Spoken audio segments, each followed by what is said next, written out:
La France est à l'agonie économique, mais elle ignore l'origine profonde de sa maladie.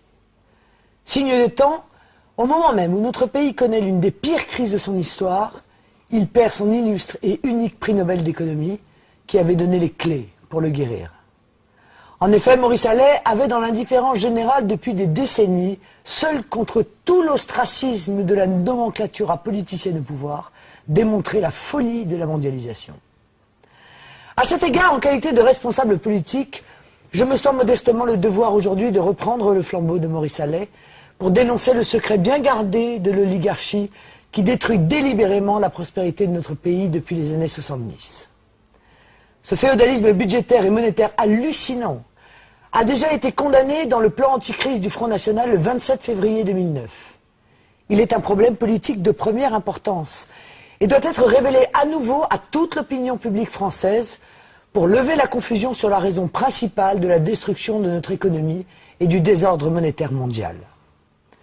Les dirigeants politiques de tous bords, l'Union européenne, le FMI, ne cessent de culpabiliser les citoyens sur le montant de la dette due, nous dit-on, à trop de social, trop de santé, trop de services publics, etc.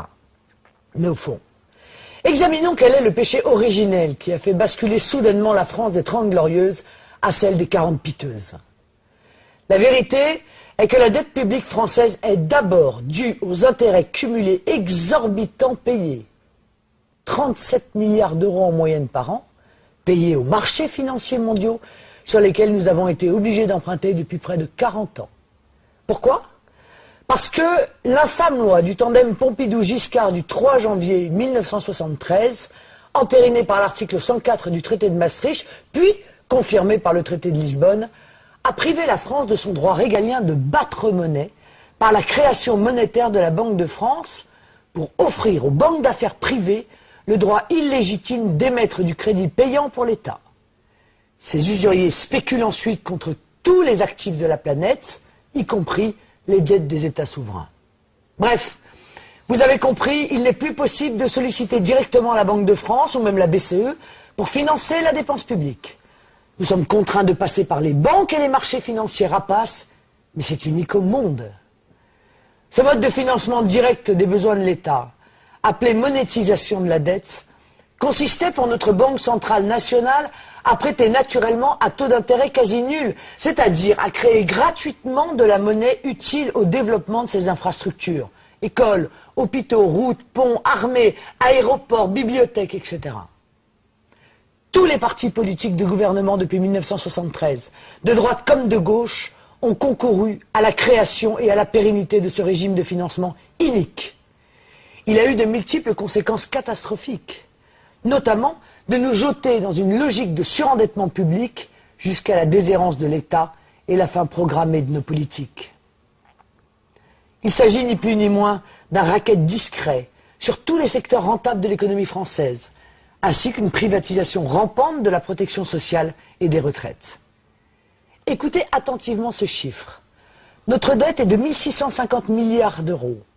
Eh bien, fin 2010, la collectivité nationale aura payé plus de 1 355 milliards d'euros d'intérêts financiers cumulés depuis 1973. Si nous avions maintenu le mode de financement national antérieur, les intérêts auraient été nuls sur la période 1973-2010. Pire, sur une période de 37 ans, on constate que la dette publique est constituée à 85% du paiement des intérêts. C'est l'effet boule de neige bien connu des économistes qui forment une dette perpétuelle jusqu'au point de rupture. Les caisses de l'État sont vides pour le financement des retraites, mais il n'y a aucun problème pour trouver du budget destiné au cartel bancaire mondial, y compris pour le renflouer par plusieurs centaines de milliards d'euros depuis novembre 2008. Cette question est le nœud gordien de tout le système de pillage des richesses des nations occidentales par la financiarisation de l'économie, le libre-échange et la mondialisation. Une sorte de piraterie des temps modernes. Maurice Allais affirmait qu'il n'existe pas de moyen plus efficace pour prendre le contrôle d'une nation que de diriger son système de crédit. Dès qu'une nation abandonne le contrôle de ses crédits, et donc de sa monnaie, peu importe en effet qui fait les lois. Voici deux autres citations historiques édifiantes pour illustrer mon propos. Quand l'argent d'un gouvernement dépend des banques, ce sont elles et non les chefs du gouvernement qui contrôlent la situation. Napoléon Bonaparte.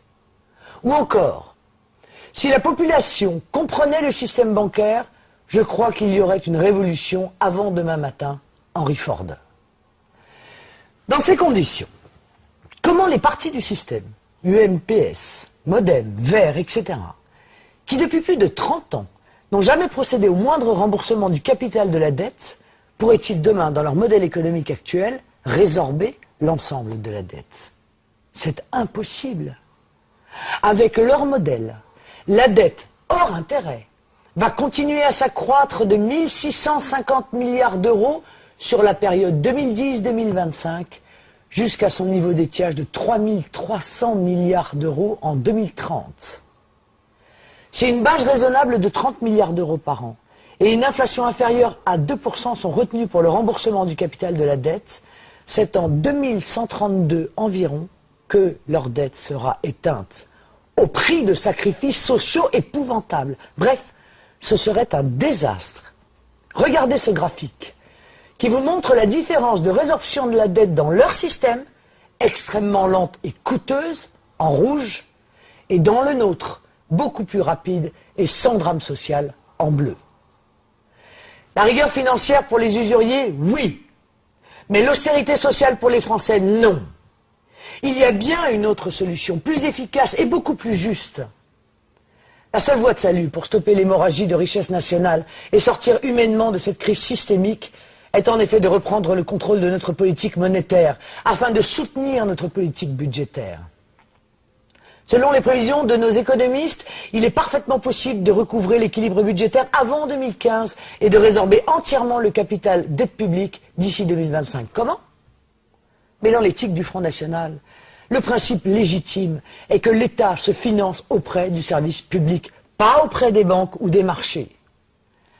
L'alternative que nous proposons est la mise en place d'une déprivatisation de l'argent public, ce qui signifie le retour du service public de l'argent, le rétablissement de la Banque de France dans ses prérogatives de création monétaire pour donner une capacité d'autofinancement à l'État, en toute autonomie, loin de la dépendance vis-à-vis des marchés et des banques. L'État verrait ainsi bondir son pouvoir d'achat annuel entre 1 et 3% du revenu national pour démarrer un mouvement de résorption en douceur de notre surendettement et ainsi assainir nos finances publiques. Le Front National aux affaires assumera l'héritage calamiteux des pouvoirs politiques précédents sans pour autant recourir à la solution de facilité par la répudiation pure et simple de la dette étrangère qui aurait des conséquences diplomatiques très néfastes pour la France. Pas besoin non plus de commettre les désastres sociaux qu'on nous promet, du côté de Nicolas Sarkozy ou de Dominique Strauss-Kahn, à commencer par la privatisation imminente de la sécurité sociale. Bien entendu, cette politique économique n'a de sens que si ce mode de financement démocratique de l'État s'oriente non pas vers du budget de fonctionnement, mais prioritairement vers des investissements productifs dans l'économie réelle au service de la population et du travail. Ce problème clé dépasse tous les clivages politiques gauche-droite et au-delà des esprits partisans. Un consensus national autour de notre modèle doit prévaloir. C'est un enjeu vital pour notre État que de sortir de son aliénation aux marchés financiers mondiaux. Aussi, j'appelle tous les Français à une véritable union patriotique contre cette arnaque totalitaire que je viens de dénoncer. Pour retrouver l'espoir, diffuser nos idées et rejoignez-nous dans notre combat pour la France, sa liberté et sa prospérité pour tous.